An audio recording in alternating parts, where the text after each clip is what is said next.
This is WFYI News Now. It's October 15th, and I'm Abriana Herron. On today's show, 8 candidates are running for Indianapolis Public School Board in the upcoming election. New analysis shows that a lack of affordable childcare and other issues cost the state more than $4 billion annually. And a new vending machine in Tippecanoe County that gives residents free period and contraceptive products. With this backdrop and this vending machine and its contents, then people are having conversations about their own experiences with reproductive health care. Those stories coming up. But first, the 6 candidates for the Hamilton Southeastern School Board met last week for their only joint forum before the November general election. 3 contested seats are on the ballot, and the candidates are divided on the state of student achievement and perceptions of the district. John Stewart argued that a recent budget shortfall caused by decline in student enrollment is due to ongoing disputes. Stewart is a conservative. We have an issue with our brand of HSE. We should not be on the front page of the paper because everybody's arguing and complaining about things in our district. But his opponent, incumbent Suzanne Thomas, says there needs to be more fiscal responsibility and to prioritize student and staff needs. Thomas is also a conservative. This approach would help identify areas for improvement, optimize resource allocation, and ensure that funds are effectively used to benefit both students and staff. The candidates also differ on the role of politics in the nonpartisan race. Greg Lannon says he would be open about his Republican beliefs, but would work with board members if elected. We are all political animals by nature. We all vote a certain way. Doesn't mean that that has to enter into the school board decision making. I'm not doing this for political gain. Incumbent Sarah Parks Reese disagreed about promoting political affiliations. We cannot allow partisan agendas to influence board decisions. Board members must keep students at the center of all decisions. The forum was co-sponsored by WFYI and the Current newspaper.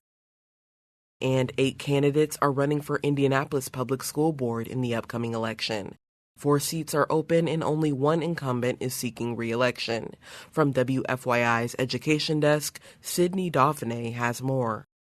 Only 1 incumbent is seeking re-election, Kenneth Allen. He's defending his at-large seat against 2 challengers, Carrie Harris and Deandra Thompson. The race for District 1 is between Alan Schoaf and Ashley Thomas. Former board member Gail Cosby is in the District 2 race against Hassan Rashid, and 1 race is uncontested, Alyssa Impink for District 4.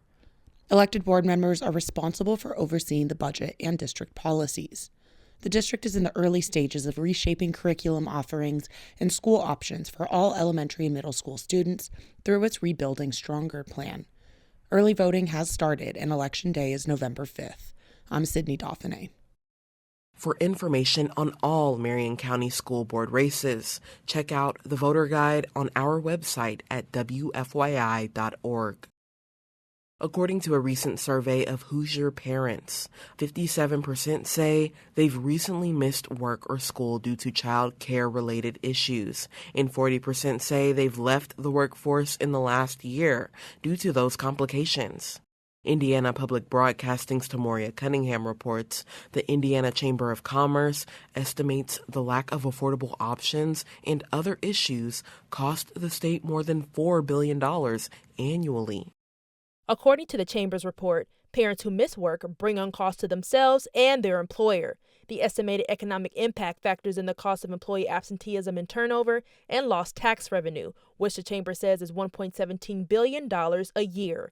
The other costs include reduced pay for the parents and businesses having to pay more to make up for the missed work. Jason Biersch is the Vice President of Education and Workforce Development for the Indiana Chamber of Commerce. If a parent doesn't have a safe and reliable place for their child to be while they're at work, there's a good chance they're not going to be able to make it to work consistently. Biersch says childcare workforce retention is another key issue, and increasing wages is a solution to help workers stay in the field. For Indiana Public Broadcasting, I'm Tomoria Cunningham. And for our final story today, there's a new vending machine in Tippecanoe County that gives residents free period and contraceptive products. WFYI Samantha Horton reports the vending machine is part of an expanding program aimed at giving Hoosiers better access to reproductive care.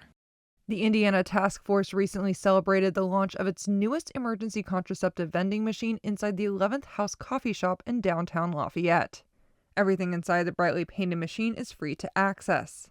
Melissa Groover is the Indiana Task Force statewide organizing director. She says she hopes the vending machine not only provides items to those in need, but also starts a conversation. With this backdrop and this vending machine and its contents, then people are having conversations about their own experiences with reproductive health care. This is the second vending machine the group has set up. The first is located in Indianapolis. Groover says the group's goal is to expand the vending machine program into more areas in the state. I'm Samantha Horton. That's all for today's episode of WFYI News Now. Our podcast is produced by Drew Daudelin, with support from the news team at WFYI and public media journalists across the state. Our news director is Sarah Neal-Estes. Kendall Antron produced our music, and I'm your host, Abriana Herron. If you like today's episode, remember to subscribe and share. And follow WFYI on Instagram, TikTok, Facebook, and YouTube to check in on our newsroom throughout the day. Thanks for listening. We'll be back tomorrow.